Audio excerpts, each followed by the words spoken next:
Assalamualaikum warahmatullahi wabarakatuh. Ikuti dan kunjungi channel YouTube Maulizul Akbar NAD. Subscribe, like, share, komen.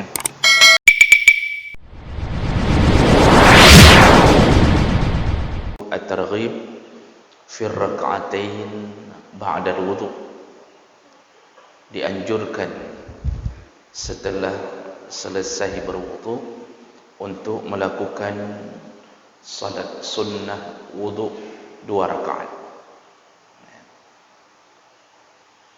Dan ini tentu berdasarkan keterangan dari hadis-hadis Nabi sallallahu alaihi wasallam. Yang pertama, hadis dari Abi Hurairah radhiyallahu anhu, riwayat Bukhari Muslim, anna Rasulullah sallallahu alaihi wasallam qala li Bilal. Pada suatu hari Nabi sallallahu alaihi wasallam berkata kepada Bilal, "Ya Bilal, wahai Bilal, haddisni bi arja amalin amaltahu fil Islam, inni sami'tu duffan 'alaik baina yadayya fil jannah." Kata Rasulullah, "Wahai Bilal, tolong kabarkan kepadaku apa amal yang telah engkau lakukan dalam agama ini, yang dengan amal itu aku telah mendengarkan duffan 'alaik." Duffa itu suara ketukan, maka rebana itu disebut duf. Dan memukul rebana termasuk salah satu yang dibolehkan ketika walimah. Dibolehkan, tapi rebana bukan keyboard. Dalil-dalil menyebutkan sebatas rebana. Nah, jadi di sini Rasulullah menyebutkan, "Ya Bilal, aku mendengarkan suara ketukan sandalmu," artinya suara sandal yang berjalan, "baina yadayya fil jannah," dan engkau, suara sandal itu kudengarkan di depanku di dalam surga, kata Rasulullah. Artinya sudah duluan didengarkan suara sandal, sedangkan orangnya belum masuk surga, tapi suara sandal Bilal telah berada di surga. Para ulama menjelaskan bahawa bahasa Nabi ini bukan ingin mengatakan bahawa Bilal yang lebih dahulu masuk surga dibandingkan Nabi, tapi Nabi ingin menjelaskan tentang apa kelebihan Bilal sehingga belum dibuka pintu surga, tapi suara sandalnya telah terdengar. Dan tentu ini dengan izin Allah. Suara sandal Bilal menunjukkan bahawa Bilal akan menjadi penghuni surga, karena tidak mungkin penghuni neraka akan terdengar suara sandalnya di surga, dan penghuni surga tidak mungkin dipindahkan lagi ke neraka. Itu tidak mungkin. Maka otomatis Nabi ingin mengatakan bahawa Bilal, engkau adalah penduduk surga. Bapak Ibu yang dimuliakan Allah, selama Nabi masih hidup, Allah memberikan Nabi hak prerogatif. Bahasa Acehnya hak meung. Allah memberikan hak kepada Rasulullah untuk menjamin surga orang-orang yang berdasarkan izin Allah adalah ahli surga, tapi itu dijamin oleh Nabi. Ada yang model dapat jaminan surga dengan langsung disebutkan namanya. Ini termasuk 10 sahabat yang menjadi penghuni surga. Karena ada hadis Nabi yang menyebutkan Abu Bakrin fil jannah, Umar fil jannah, Utsman fil jannah, Ali fil jannah, Abdurrahman bin Auf, kemudian Talha, Zubair bin Awam, Abu Ubaidah. Itu semuanya dijamin surga oleh Nabi dengan langsung menyebut namanya. Ada tipe yang dijamin surga tidak disebutkan namanya di masa Nabi, tapi ditunjukkan amalnya. Ditunjukkan amalnya. Salah satunya seperti Bilal ini. Beliau dijamin surga dengan dijamin amalnya. Dalam hadis yang lain, Rasulullah juga menjamin surga kepada seorang perempuan yang mengadu kepada Rasulullah tentang penyakit ayan. Penyakit ayan. Dia bertanya ke Rasulullah, "Ya Rasulullah, doakanlah aku agar sembuh." Lalu Rasulullah sallallahu alaihi wasallam berkata, "Kalau engkau bersabar, maka aku jamin engkau surga. Tapi kalau engkau ingin ku doakan supaya sembuh, maka aku akan berdoa.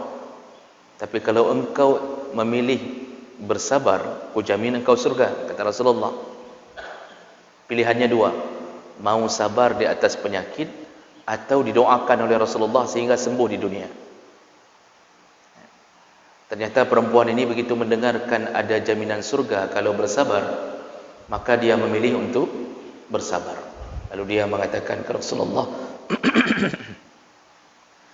"Kalau begitu ya Rasulullah, jangan doakan lagi."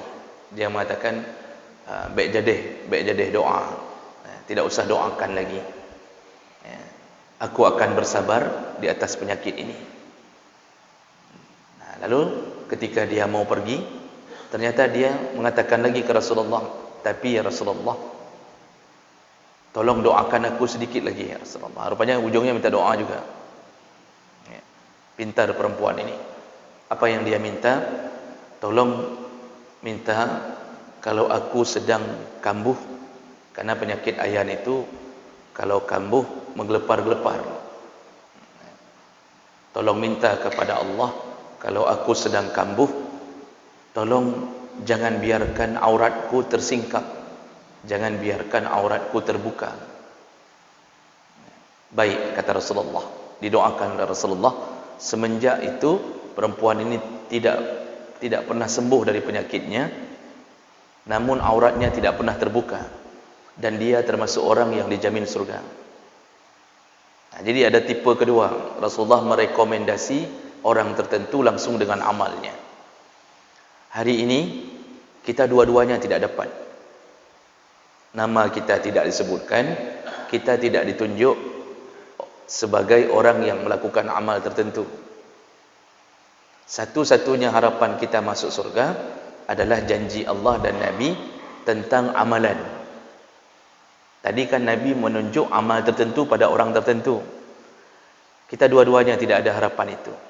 Tinggal satu harapan kita masuk surga, yaitu beramal seperti amalan yang dijamin surga dengan amal itu. Jadi apapun amal yang kalau Allah dan Nabi mengatakan yang beramal dengan amal fulan, dengan amal ini akan masuk surga, itu yang bisa kita lakukan. Itu yang bisa kita lakukan. Maka carilah amal yang dijamin masuk surga. Jadi kalau Rasulullah mengatakan dakhalal jannah, itu kejar amal itu. Contohnya banyak sekali, Pak, banyak sekali. Di antaranya Rasulullah mengatakan man hafadha ala salatil bardain dakhalal jannah. Barang siapa yang menjaga dua salat yang dingin, maka wajib masuk surga. Mana dua salat dingin? Salat subuh dan salat asar. Barang siapa yang menjaga-jaga untuk tidak meninggalkan salat subuh ketika dinginnya malam, dan yang berjaga-jaga untuk tetap istiqamah salat asar. Dia tidak tinggalkan salat asar selama hidupnya. Ketika matahari sudah menurun, itu maknanya dingin, maka wajib masuk surga. Ini bukan bermakna dua salat ini saja yang disuruh jaga. Jadi baik gara-garanya adanya hanana semayang lain, cuma semayang subuh dengan salat asar saja. Bukan itu maksudnya. Kenapa Nabi tidak sebutkan salat yang lain? Karena di antara semua salat, yang paling berat dua salat ini. Paling berat.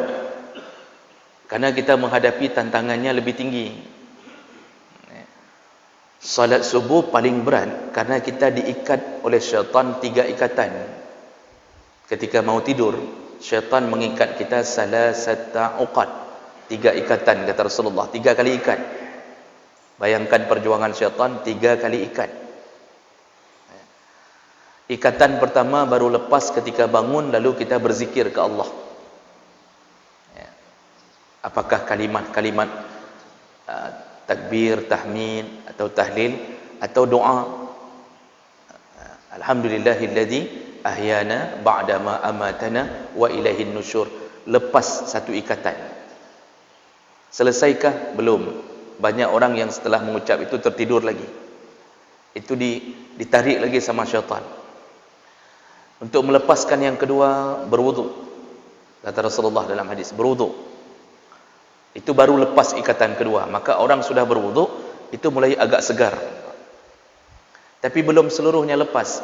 Banyak orang yang berwuduk, lalu kemudian kembali ke pembaringan. Sambil menunggu-nunggu, dia kembali pembaringan, bisa tertidur lagi.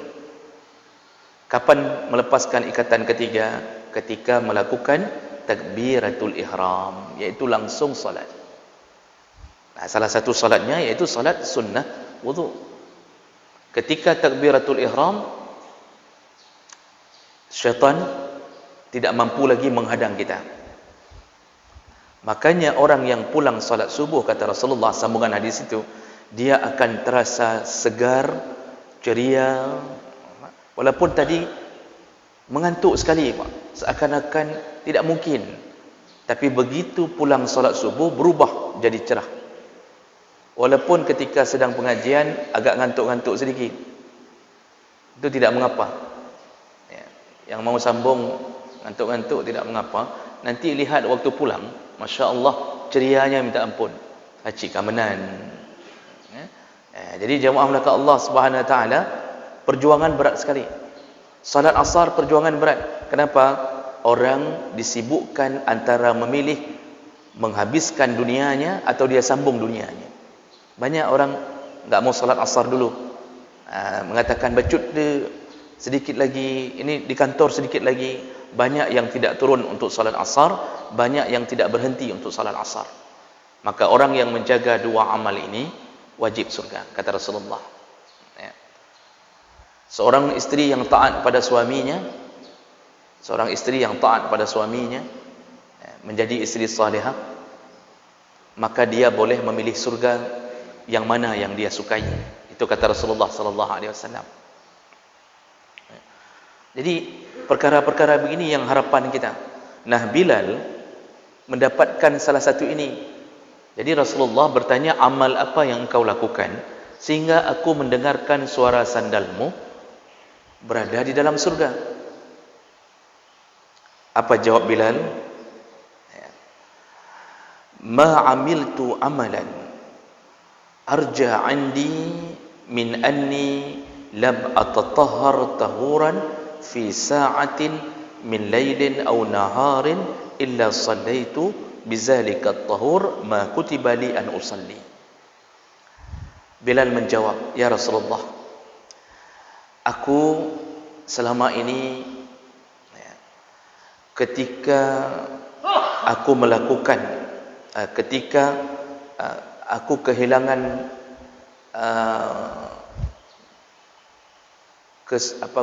ketika aku kehilangan suci, artinya ketika dalam keadaan aku tidak bersuci lagi, artinya dia apakah terkena najis atau berhadas, maka baik di siang hari maupun di malam hari, ketika aku sudah tidak lagi suci, ya, maka aku senantiasa atatahhar tahuran, senantiasa aku segera bersuci kembali, ya.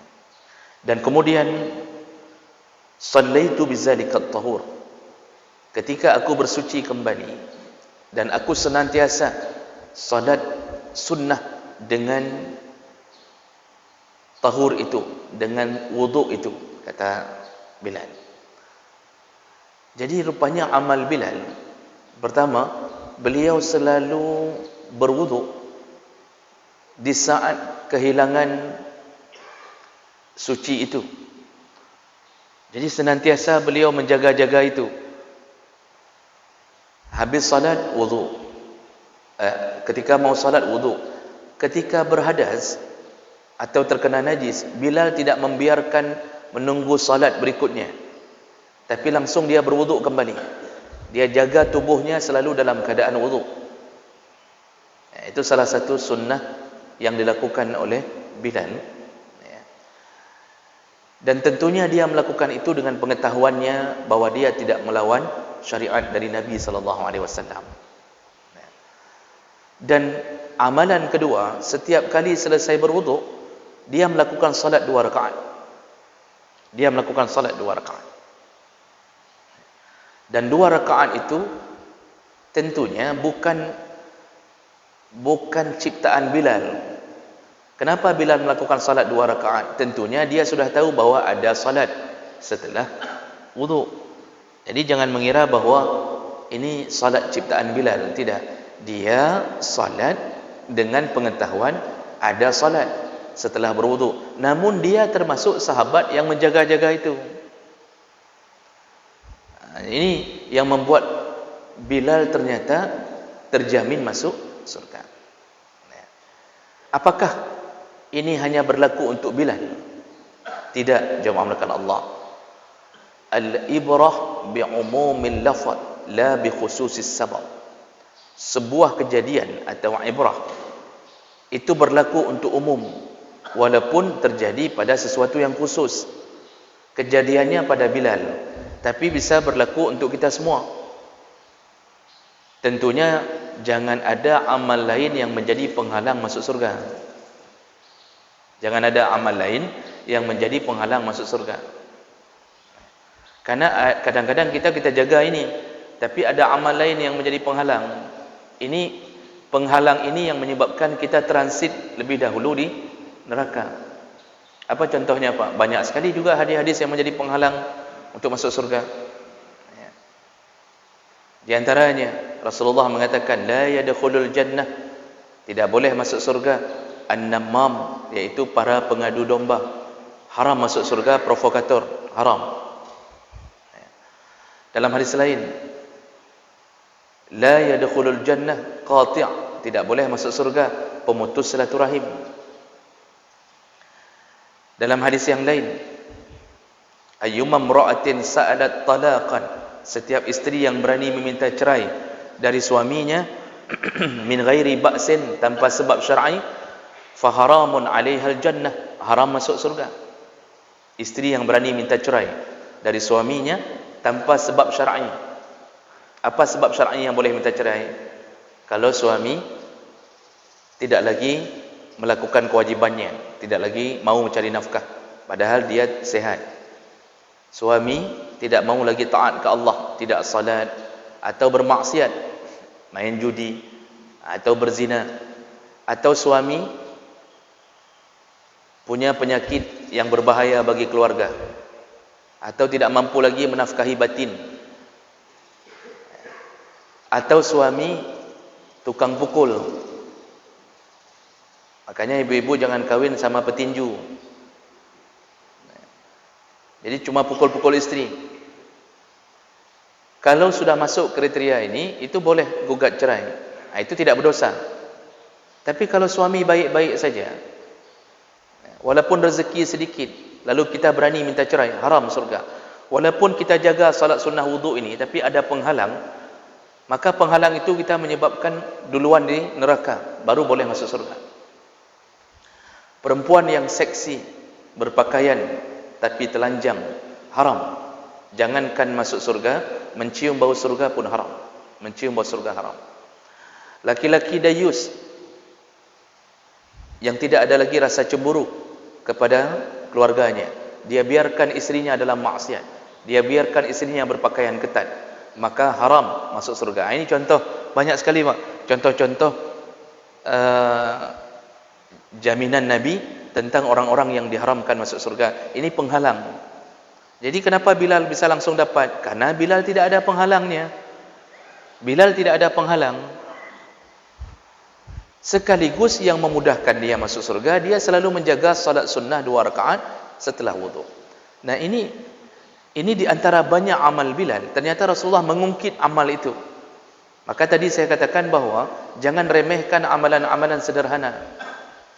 Banyak orang hari ini yang kadang-kadang karena menganggap sunnah, lalu mendefinisikan bahawa sunnah itu apabila dilakukan berpahala, apabila ditinggalkan tidak berdosa. Dia sukanya pada kalimat tidak berdosa. Akibat lebih memilih kalimat tidak berdosa, semua amalan yang sunnah-sunnah tidak dilakukan. Salat qabliyah tidak, salat ba'diyah tidak. Ketika ditanya, apakah anda sembahyang? Kan tidak berdosa. Jadi lebih suka kalimat tidak berdosa. Tapi ketika makruh, terbalik. Definisi makruh dalam usul fiqh, apabila dikerjakan, apabila ditinggalkan berpahala, apabila dikerjakan tidak berdosa. Apabila ditinggalkan berpahala, apabila dikerjakan tidak berdosa. Maka dia tidak suka pahala. Tadi ditinggalkan berpahala, dia enggak suka pahala. Dia tetap melakukan yang makruh. Ketika ditanya, pakan merokok orang ni? Kenapa? Karena merokok dalam fatwa yang banyak, terutama di Indonesia, itu masih makruh. Kalau di luar negeri, itu banyak ulama yang telah menyatakan keharamannya. Lalu dibilang ketika, kenapa masih merokok? Jawabannya, kan kalau dilakukan kan tidak berdosa. Jadi pada waktu makruh mengambil tidak berdosa, pada waktu sunnah juga mengambil tidak berdosa. Jadi model begitu hidup. Yang sunnah tidak dilakukan, yang makruh dilakukan karena mengandalkan tidak berdosa. Maka orang meremehkan amal-amal sederhana. Padahal kita masuk surga itu suka-suka Allah, bukan suka-suka kita. Kalau seorang yang memindahkan duri dari jalan bisa masuk surga, seandainya hadis Nabi menyebutkan memindahkan duri dari jalan bisa masuk surga, maka kalau seandainya kita melakukan hal yang lebih, maka lebih besar kemungkinan masuk surga. Lebih besar kemungkinan. Membuat jamaah nyaman ketika salat, itu bisa jadi amal itu diambil oleh Allah untuk masuk surga. Kita tawarkan minyak wangi ke jamaah salat di samping kita. Kita bawa minyak wangi, setelah kita jilat di tangan, kita tawarkan ke samping. Dia pun pakai. Tawarkan ke samping, dia pakai. Ada yang kemudian terus dia bawa ke samping, sampai sekali ini habis Pak satu botol. Padahal mahal tu mungkin. Tapi kita ikhlas, memang kita ingin supaya berbau wangi semuanya. Ini amal sederhana, tapi bisa jadi itu amal yang Allah buat untuk masuk surga. Jadi jemaah belaka Allah Subhanahu Wa Taala, hendaknya seseorang kalau mampu dan ada waktu, habis wudu, salatlah sunnah 2 rakaat.